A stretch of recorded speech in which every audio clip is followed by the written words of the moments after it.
نه سوالی نداشتیم. ببخشید، خیلی ببخشید، شما از خارج تازه اومدین؟ بله.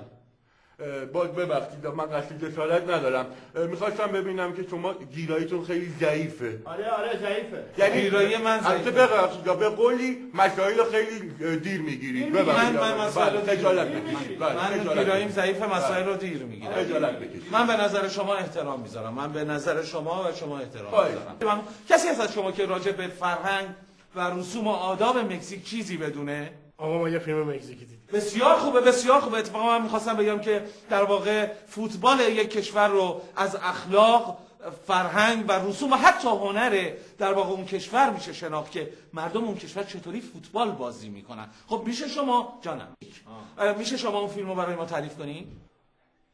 نه. چرا؟ چون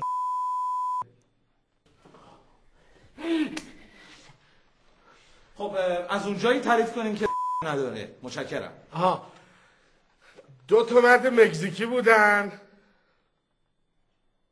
خب بعدش؟ خب بقیه دیگه. بسیار خوب، بسیار خوب، بسیار خوب. اصلا بسیار خوب. باشه.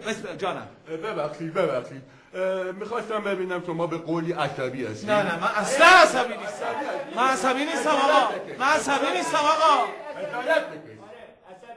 اصلا نیستی. نه من عصبی شدم، ازتون معذرت ببخشید جانم.